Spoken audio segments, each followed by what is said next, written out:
So here we are at the beautiful Mount Panorama Bathurst Place, which is very close to my heart.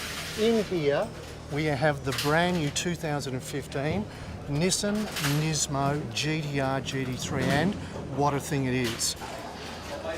So here we have our brand new, this car is only about 2 weeks old. It was built by Nismo in Japan. It was shaken down at Phillip Island Racetrack last week, and here it is being prepared for the 12-hour Bathurst endurance race. You can see all the boys working around the car. Hey, something that's absolutely critical in motorsport and in any team sport is in fact teamwork, and these guys are the best of the best at it.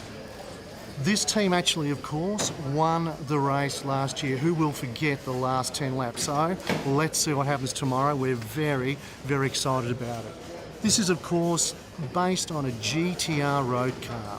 Our GTR road car we call in Nissan speak an R35 GTR, which has a VR38 DETT, a 3.8 litre twin turbocharged engine, virtually the same as the one that's in this race car.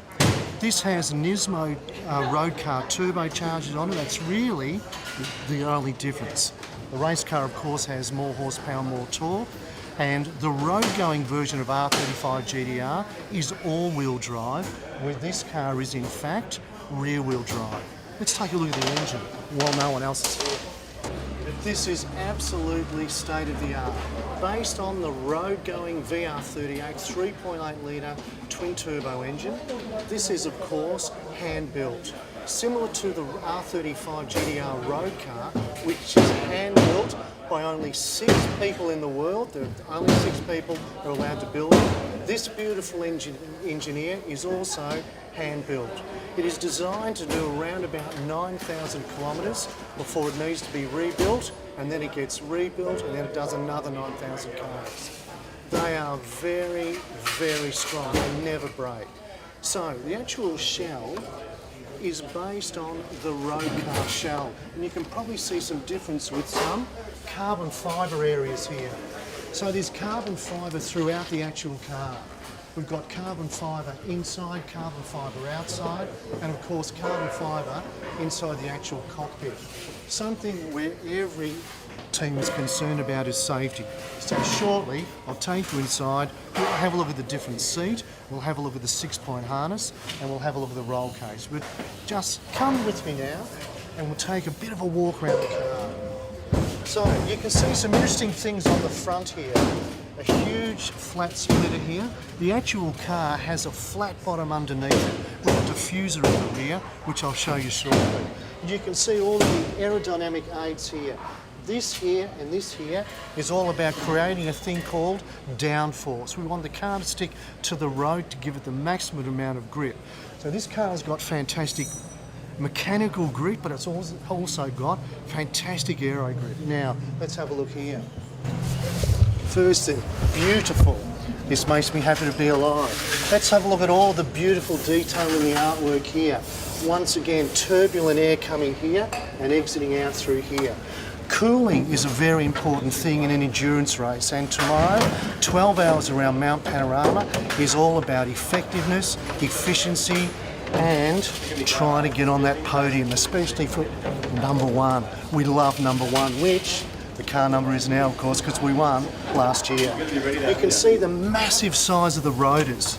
So huge brakes here, huge calipers, of course, stopping power, absolutely critical. We need good horsepower, good torque, good grip, good teamwork. Bring it on tomorrow. So, one corner here, huge front brakes. During the course of the race, these discs here and these pads will be changed. The boys are practicing it this afternoon. They're going to do a fantastic job. Come with me here. So you can see inside here, the guys are doing work inside here, and you can see that this is of course a left-hand drive vehicle. You can see the roll cage inside here, which is homologated.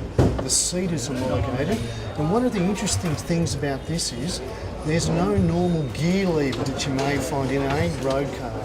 It has paddle shifts, similar to what R35 GTR road car has. So once again, safety is absolutely paramount.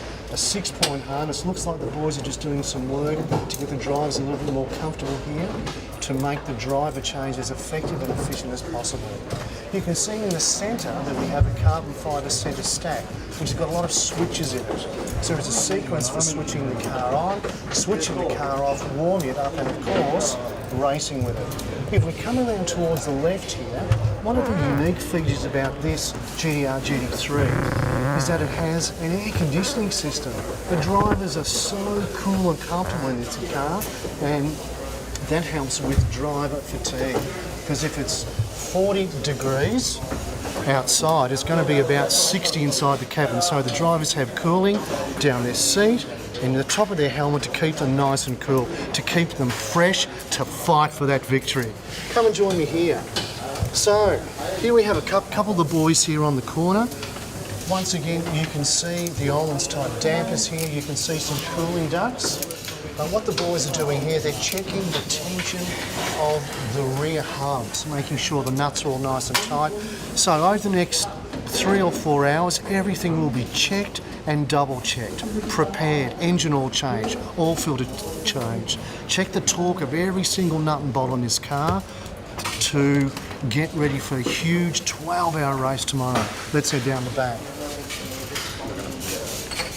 So, something you can see here which is fairly interesting, I've already spoken about the aerodynamic package on this car and the fact that we have a lot of aero grip, sucking the car down onto the actual road. And one of the reasons, we had a look at the front, but have a look at this bad boy here. This is a serious rear wing like hello. It is adjustable, it's part of the homologated package. Come and have a look here. You can actually adjust it here.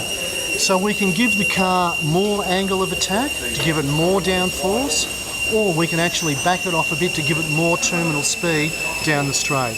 It's called finding the balance.